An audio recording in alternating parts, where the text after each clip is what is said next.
এই দশকের নেকামল, এই দশকের ইবাদত বন্দেগীর মর্যাদা এত বেশি ভাইরা আমার, যে আল্লাহ রাব্বুল আলামিনের কাছে বছরের অন্য কোনো সময়ের কোনো আমল, এমনকি জেহাদও, সাধারণ জেহাদও এই দশকের নেকামলের চাইতে বেশি প্রিয় না। এই হাদিস থেকে, বুখারীর এই হাদিস থেকে আমরা কি বুঝলাম? যে এই দশক আল্লাহ সুবহানাহু ওয়া তাআলার কাছে ইবাদতের দশক, নেকামলের দশক, মর্যাদার দশক, ফজিলতের দশক। আল্লাহ রাব্বুল আলামিন এই দশকের কদর করার তৌফিক আমাদের সবাইকে দান করুন। ভাইরা আমার, বিশ্ববিখ্যাত হাদিসবেত্তা হাফেজ ইবনে হাজার আসকালানী রাহমাতুল্লাহি আলাইহি জিলহজের প্রথম দশক সম্পর্কে বলেছেন, জিলহজের প্রথম দশকের এত মর্যাদা কেন বেশি ভাই? কারণ সমস্ত ইবাদাতের সমাহার এই দশকের মধ্যে আছে।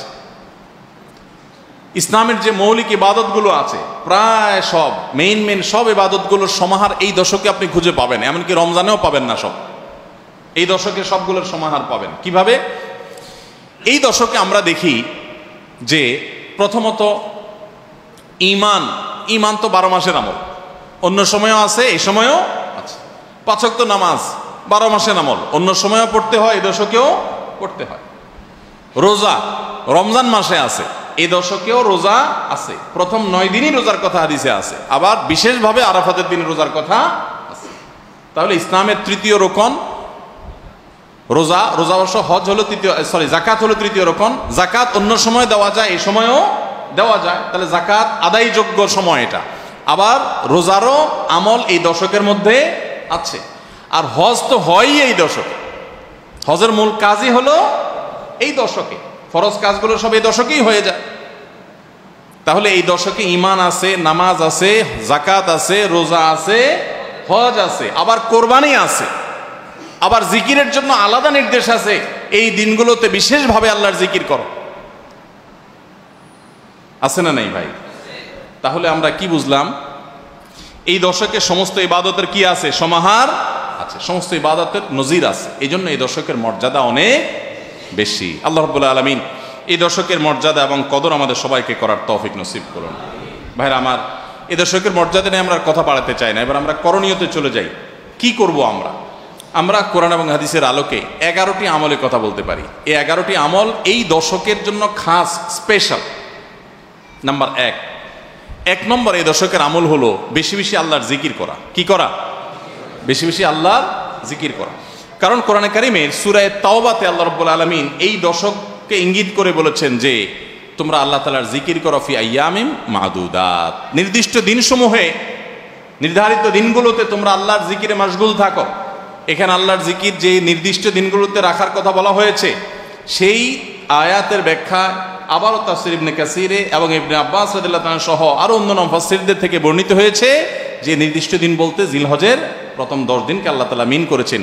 এই 10 দিনই তোমরা আল্লাহর জিকিরে বেশি বেশি করে আল্লাহ তাআলা জিকির করো। তাহলে জিকির শুধু না, পরিমাণে বাড়িয়ে বাড়িয়ে বেশি বেশি পরিমাণে জিকির করতে হবে এই দশকে। আল্লাহ তাআলার স্মরণ অন্তরে হবে, মুখে আল্লাহ তাআলার জিকির চলবে, কাজের মাধ্যমে জিকিরের আমল চলবে, অন্তরের স্মরণের মাধ্যমে, মুখে জিকিরের মাধ্যমে। কোরআনের তেলাওয়াত একটা জিকির, তাসবিহগুলো একটা জিকির, তাহমিদ আল্লাহর প্রশংসা একটা জিকির, এরকম যত জিকির আছে এই দশক হলো জিকিরের দশক। সবচেয়ে বেশি জিকির চলবে, সবচেয়ে বেশি কি চলবে?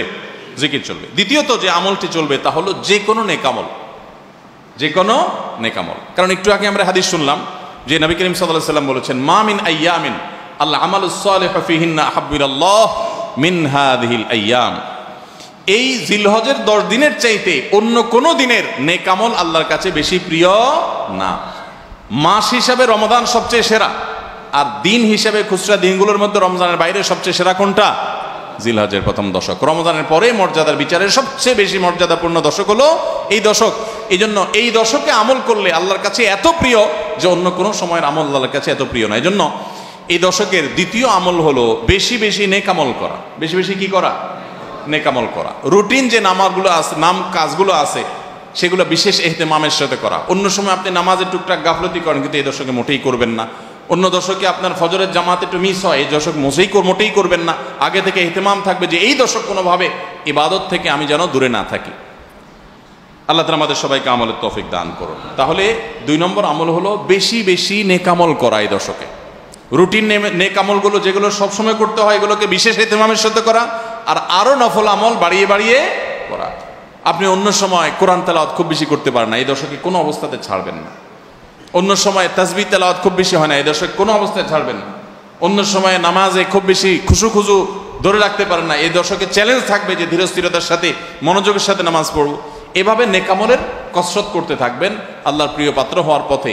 আমরা এগিয়ে যেতে চাইলে এই দশক, এই 10টা দিন আমাদের জন্য বিরাট বড় একটা সুযোগ। আল্লাহ আমাদের সবাইকে তৌফিক দান করুন। 3 নম্বর, এই দশকের করণীয় হলো সকল গুনাহ থেকে অন্য সময়ের চাইতে এই সময়টাতে বেঁচে থাকার জন্য বেশি সচেষ্ট থাকা। গুনাহ তো 12 মাসই আমরা করব না, কিন্তু এই দশক গুনাহ না করার ব্যাপারে চেষ্টাটা একটু বেশি থাকবে। কারণ আপনারা সূরা তাওবার একটি আয়াত শুনেছেন, আল্লাহ রাব্বুল আলামিন সম্মানিত 4 মাসের আলোচনা করে বলেছেন, যালিকাদ দীনুল কাইয়্যিম ফালা তাজলিমু ফিহিন্না আনফুসাকুম। এই সম্মানিত মাসগুলোতে তোমরা নিজের প্রতি নিজে অবিচার করিও না। ভাইরা আমার, তার মানে যেই সময়টাতে আল্লাহর নৈকট্য লাভের সুযোগ, ওই সময়টাতে যদি কেউ পাপাচারে লিপ্ত হয়, এর চেয়ে পাপিষ্ঠ আর কে আছে? এই জন্য আল্লাহ রাব্বুল আলামিন আমাদেরকে দরদের সাথে বলছেন, ভাষা খেয়াল করেন, ফালা তাজলিমু ফিহিন্না আনফুসাকুম, তোমরা নিজের পায়ে নিজে কুঠারাঘাত করিও না। এই 10 দিন না, শুধুমাত্র এই পুরো সম্মানিত 4 মাস, সম্মানিত 4 মাসের ভিতরে টানা 3টা মাস চলছে, জিলকদ, জিলহজ, মুহররম, আরেকটা হলো রজব মাস, রমজান আগের মাস। তাহলে সম্মানিত 4 মাসের মধ্যে এই 10টা দিন আবার বিশেষ মর্যাদাবান। অতএব এই আয়াতটা এখানে আরো বেশি ফিট হবে, অর্থাৎ পাপাচার থেকে বাঁচার জন্য আলাদা কসরত থাকবে। অন্য সময় আমি গুনাহের কাজ করলেও এই দশকে কোন অবস্থাতে আল্লাহর নাফরমানি করব না। আল্লাহ আমাদের সবাইকে বেঁচে থাকার তৌফিক দান করুন। ভাইরা আমার, তাহলে 3 নম্বর আমল আমরা পেয়ে গেলাম। 4 নম্বর আমল হলো, যাদেরকে আল্লাহ তাআলা সামর্থ্য দিয়েছেন তারা হজ করবেন। এই দশক হজের আমলের মাস, আমলের দশক, এই দশকেই হজ হবে। অতএব যাদের তৌফিক দিয়েছেন আল্লাহ তাআলা, তারা কি করবেন? হজ করবেন। এটা এই দশকের আমল। এটা হলো 4 নম্বর আমল। 5 নম্বর আমল হলো, যাদেরকে আল্লাহ সামর্থ্য দিয়েছেন তারা এই দশকে কোরবানি করবেন। কারণ কোরবানি এমন একটা আমল, নবী করিম সাল্লাল্লাহু আলাইহি সাল্লাম মদিনা হিজরত করেছেন, এরপর থেকে প্রতি বছরে তিনি কি করেছেন? কোরবানি করেছেন। আল্লাহ নির্দেশ করেছেন, ফাসাল্লি লিরাব্বিকা ওয়ানহার, তুমি তোমার রবের নির্দেশ পালনার্থে নামাজ আদায় করো এবং কোরবানি করো। তো এই জন্য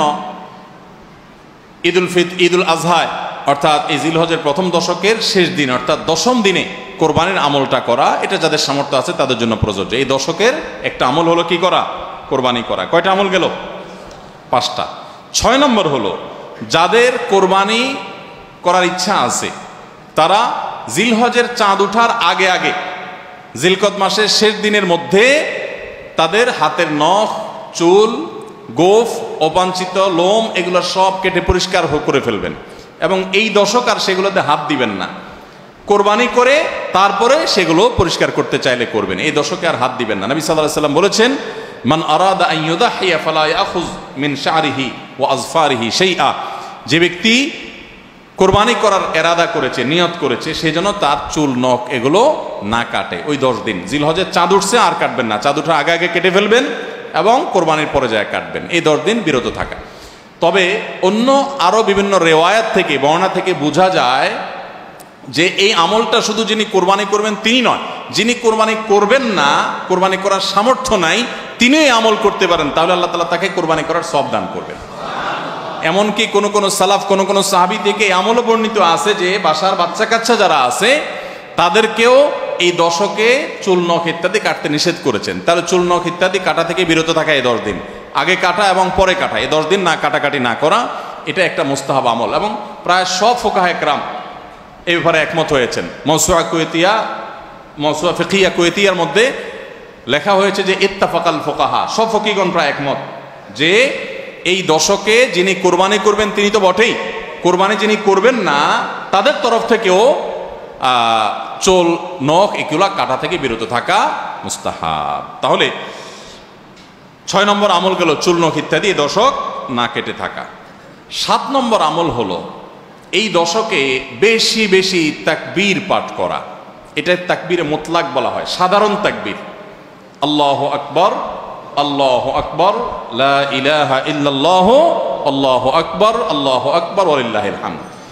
এই তাকবীরটা হলো মিন শাআইরিল ইসলাম, এটাকে আমরা করতে পারি। ইসলামের যে নিদর্শনগুলো আছে সেগুলোর মতো করে এই তাকবীরটা আমরা পাঠ করব, এমন ভাবে পাঠ করব যে অলিতে গলিতে রাস্তাঘাটে সব জায়গায় তাকবীরের ধ্বনি চলতে থাকবে, কারোর ডিস্টার্ব করে না, মৃদু কণ্ঠে সব জায়গায় গুনগুনিয়ে আমাদের মুখ থেকে তাকবীর চলবে। জিলহজের প্রথম দশকে এই আমলটা সম্পর্কে নবী করিম সাল্লাল্লাহু আলাইহি ওয়াসাল্লামের ভাষ্য খেয়াল করেন। তিনি বলেছেন, ফাকফিরু ফীহিন্না মিনাত তাকবীরি ওয়াত তাহলিলি ওয়াত তাহমিদ। জিলহজের প্রথম দশক যখন শুরু হয়, তোমরা বেশি বেশি করে তাকবীর পড়ো, বেশি বেশি করে তাহমিদ পড়ো, বেশি বেশি করে তাহলিল পড়ো, অর্থাৎ আল্লাহু আকবার, আল্লাহু আকবার, লা ইলাহা ইল্লাল্লাহু, আল্লাহু আকবার, আল্লাহু আকবার, আলহামদুলিল্লাহ, বেশি বেশি করে পাঠ করো। এটা নবী সাল্লাল্লাহু আলাইহি ওয়াসাল্লাম নির্দেশ করেছেন। তাহলে কয় নম্বর আমল গেল? 7 নম্বর আমল, বেশি বেশি করে তাকবীর, তাহমিদ, তাহলিল পড়া। 8 নম্বর আমল হলো এই তাকবীর, তাহমিদ, তাহলিলটাই বিশেষভাবে পড়া। 7 নম্বরটা হলো সাধারণভাবে রাত দিন যতক্ষণ পারেন বেশি বেশি পড়বেন, কোনো সময় ফিক্স নাই, এবং 10 দিন ফুল। আর 8 নম্বর আমল হলো এই তাকবীরটাই নির্দিষ্ট সময় নির্দিষ্ট দিনগুলোতে বিশেষভাবে পড়া। সাধারণভাবে তো পড়বেনই, আর বিশেষভাবে পড়বেন। বিশেষভাবে কখন? আইয়ামে তাশরিকে। আইয়ামে তাশরিক কাকে বলা হয় ভাই? জিলহজের 9 তারিখ ফজরের পর থেকে নিয়ে জিলহজের 13 তারিখ আসর পর্যন্ত। জিলহজের 9 তারিখ ফজর থেকে নিয়ে জিলহজের 13 তারিখ আসর পর্যন্ত প্রত্যেক নামাজের পর সবাই যার যার জায়গা, পুরুষরা সরবে আর মা বোনরা বাসা বাড়িতে নীরবে তারা তাকবীর পাঠ করবেন। আল্লাহু আকবার, আল্লাহু আকবার, লা ইলাহা ইল্লাল্লাহু, আল্লাহু আকবার, আল্লাহু আকবার, ওয়ালিল্লাহিল হামদ। প্রত্যেক নামাজের পরে একা একা পড়েন আর জামাতে পড়েন, সর্বাবস্থা। জামাতে পড়লে ইমামের সাথে তাল মিলায় পড়তে হবে জরুরি না, প্রত্যেকে যার যারটা শেষে পড়বেন। মনে থাকবে তো ইনশাআল্লাহ? তাহলে 8 নম্বর আমল হলো আইয়ামে তাশরিক, অর্থাৎ জিলহজের 9 তারিখ থেকে 13 তারিখ পর্যন্ত প্রত্যেক নামাজের পরে তাকবীরগুলো জোরে জোরে পাঠ করতে থাকবো ইনশাআল্লাহ। 9 নম্বর আমল হলো জিলহজের 1 তারিখ থেকে 9 তারিখ পর্যন্ত এই 9 দিনই নফল রোজা রাখা। এই 9 দিনই নফল রোজা রাখা। এই 9 দিন নফল রোজা রাখা সম্পর্কিত একটা হাদিস পাওয়া যায়, এবং এই 9 দিনের নফল আমল সম্পর্কে মওসুআ কুয়েতিয়া ফিকহিয়া, মওসুআ ফিকহিয়া কুয়েতিয়া, কুয়েত থেকে প্রকাশিত ফিকহ বিশ্বকোষ, সেখানে বর্তমান সময়ের সবচাইতে অথেন্টিক ফতোয়ার কিতাবগুলোর মধ্যে থেকে, প্রসিদ্ধ কিতাবগুলো থেকে একটা, ফতোয়ার কিতাবগুলো থেকে মওসুআ ফিকহিয়া কুয়েতিয়া, সেখানে লেখা হয়েছে যে ইত্তাফাকাল ফুকাহা, সমস্ত ফকিহগণ এই ব্যাপারে একমত যে জিলহজের 1 তারিখ থেকে 9 তারিখ পর্যন্ত এই 9 দিনই রোজা রাখা মুস্তাহাব। এই 9 দিন রোজা রাখা মুস্তাহাব। বিভিন্ন বর্ণায়ও এটি প্রমাণিত হয়, যদি সে বর্ণাগুলো কোনো সনদ দিয়ে মুহাদ্দিসরা কেউ আপত্তি তুলেছেন, কিন্তু ফুকাহা একরাম এ ব্যাপারে রেকমেন্ড করেছেন যে এই 9 দিন রোজা রাখা মুস্তাহাব। যেহেতু জিলহজের প্রথম 10 দিনের পুরো 10 দিনই ইবাদত আল্লাহর কাছে প্রিয়, অতএব নফল আমল, রোজাও একটা নফল আমল, সেই হিসাবে রোজাটা অটোমেটিকও চলে আসে। এজন্য 9 নম্বর আমল হলো জিলহজের 1 থেকে 9 তারিখ পর্যন্ত এই দিনগুলো কি করা? রোজা রাখা। 10 নম্বর আমল হলো স্পেশালি, বিশেষভাবে আরাফার দিনে, অর্থাৎ জিলহজের 9 তারিখে রোজা রাখা। জিলহজের 9 তারিখে কি করা? রোজা রাখা। প্রথম 9 দিন সাধারণ, আর বিশেষভাবে 9 তারিখের গুরুত্ব আরো বেশি, কারণ নবী করিম সাল্লাল্লাহু আলাইহি ওয়াসাল্লাম বলেছেন, সিয়ামু ইয়াউমি আরাফা আহতাসিবু আলাল্লাহি আন ইউকাফিরা সানাতাল্লাতী ক্বাবলাহা ওয়াল্লাতী বাদাহা। আরাফাত দিনের রোজা, অর্থাৎ জিলহজের 9 তারিখের রোজা, এই রোজার সম্পর্কে আল্লাহর কাছে আমার ধারণা, আল্লাহর প্রতি নবী সাল্লাল্লাহু আলাইহি ওয়াসাল্লাম বলছেন যে আমার ধারণা যে এই রোজার বিনিময়ে আল্লাহ তাআলা 1 বছর পূর্বের আর 1 বছর পরের, অর্থাৎ আগামী 1 বছর এবং গত 1 বছরের গুনাহ আল্লাহ তাআলা মাফ করে দিবেন। আমরা এই পর্যন্ত যত ফজিলতের কথা শুনেছি, পিছনে গুনাহ মাফ করে দিবেন, গত 1 বছর গুনাহ মাফ করে দিবেন, সারাদিনে গুনাহ মাফ করে দেওয়া হবে, এরকম বিভিন্ন হাদিস আমরা শুনেছি, কিন্তু এরকম কোন হাদিস কেউ হয়তো আমরা এই হাদিস ছাড়া আরেকটা হাদিস শুনি নাই যে 1 বছর অগ্রিম গুনাহ মাফ করবেন। যদি আল্লাহ তাআলা কাউকে হায়াত দেন, তিনি 1 বছরের গুনাহ মাফ পেয়ে যাবেন। কোন কোন হাদিস বেত্তাগণ বলেন যে হাদিসের মধ্যে ইশারা পাওয়া যায় যে কেউ যদি আরাফাতের রোজা রাখার তৌফিক পায়, হয়তোবা আগামী 1 বছর হায়াত পাওয়ার তৌফিক হবে তার। যদিও এটা জাস্ট একটা ব্যাখ্যা, এটা এমন না যে হাদিসে বলা হয়েছে আলাদা গ্যারান্টি দিয়ে, এরকম না। অতএব এর ব্যত্যয় ঘটলে ঘটতে পারে। কথা বুঝে আসছে ভাই? তো এই জন্য এই আরাফাত দিনের রোজা এটা আমরা মিস করবো না ইনশাআল্লাহ। তাহলে 10 নম্বর আমল গেল জিলহজের 9 তারিখের রোজা। 11 নম্বর আমল হলো ঈদুল আজহার সমস্ত সুন্নাতগুলো আমল করা। ঈদুল আজহার অনেকগুলো সুন্নাত আছে না, এই সুন্নাগুলো সবগুলো আমল করা। ঈদুল আজহার যে সুন্নাগুলো আমল সাধারণত হয় না, গোসল আমরা করি, সুগন্ধি আমরা ব্যবহার করি আলহামদুলিল্লাহ, অন্য অনেক সুন্নত আমরা আমল করি, কিন্তু যে সুন্নতের আমল সাধারণত হয় না তার ভিতরে একটা হলো ফজরের নামাজ মহল্লার মসজিদে এসে পড়া, ভোর রাতে আগে আগে উঠা। অন্য সময়ের চাইতে ঈদের দিন ফজরে মুসল্লি আরও আমাদের মসজিদে কম থাকে, কারণ চাঁদ রাতে তামাশা করে বেড়ায়, ফজর নামাজ মিস হয়ে যায়। তো ইমানদার সেটা করতে পারেন না। ঈদের সুন্নাহটা বিশেষভাবে আদায় করার চেষ্টা করা দরকার, অর্থাৎ জামাতের সাথে ফজর নামাজ পড়া দরকার, আগে আগে উঠা দরকার। ঈদের দিনের সুন্নাতগুলোর মধ্যে থেকে একটা। আরেকটা সুন্নাত আমাদের অবহেলিত, আদায় হয় না, সেটা হলো ঈদুল আজহা হোক আর ঈদুল ফিতর হোক, ঈদের নামাজ মাঠে পড়ার চেষ্টা করা দরকার। কোথায়? মাঠে। মাঠ এখন কম, বিশেষ করে শহর এলাকাতে মাঠ একটু কম, কিন্তু যেগুলো আছে সেগুলোও যদি সঠিকভাবে সবগুলোকে ব্যবহার করা হয় তাহলে অনেক জায়গায় সুন্নাহ জিন্দা হয়। আমরা ঈদের নামাজ মসজিদে পড়ি, কেন পড়ি? একটা অজুহাত দেই, মাঠ কম। এই অজুহাত সব ক্ষেত্রে গ্রহণযোগ্য না এবং সঠিক না। অনেক জায়গায় মাঠ থাকা সত্ত্বেও মানুষ মসজিদে নামাজ পড়ে, কারণ সব মহল্লার মানুষ আলাদা আলাদা নিজেরা একটু মাতবরি করতে চায়। আমরা আবার আরেক জায়গায় নামাজ পড়তে যাবো, আমাদের একটা বাঁকাবাতি থাকে। এই রোগ মসজিদে মসজিদে ঢুকে গেছে, মসজিদ কমিটির লোকদের মধ্যে রোগ ঢুকে গেছে। তারা এই কোরবানি করতে রাজি না, যে আমরা এখানে জমাত করব না, চল আমরা সবাই মিলে বড় একটা মাঠে করি। বড় মাঠে কয়েক মসজিদের মুসল্লিরা একসাথে নামাজ আদায় করার যে সৌন্দর্য আছে, এই সৌন্দর্য মসজিদের মধ্যে ঈদের নামাজ পড়ার মাধ্যমে নাই। এই জন্য ভাইরা, মাঠে ঈদের নামাজ জিন্দা করার চেষ্টা করতে হবে ইনশাআল্লাহ। চেষ্টা করা যাবে না ইনশাআল্লাহ? তাই বলে আবার রাস্তাঘাট আটকায় মানুষের অসুবিধা হয় সেভাবে করে ঈদের নামাজ ব্যবস্থা করেন না। হ্যাঁ, যদি কোনো রাস্তা এরকম হয় যে না, এ রাস্তা বিকল্প বহু রাস্তা ডানে বামে আসে, মহল্লার রাস্তা, কারোর কোনো অসুবিধা হবে না, তাহলে সেখানে হতে পারে শর্ত সাপেক্ষে। কিন্তু সাধারণত রাস্তা নয়, বরং আমাদের নামাজ পড়তে হবে কোথায়? মাঠে।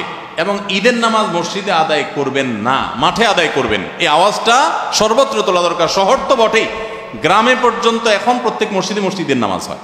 কেউ কাউকে মানতে রাজি না, কেউ কাউকে মানতে রাজি না। আরেক জায়গায় ঈদগাহে নামাজ পড়বো, আমাদের ইজ্জত থাকে নাকি?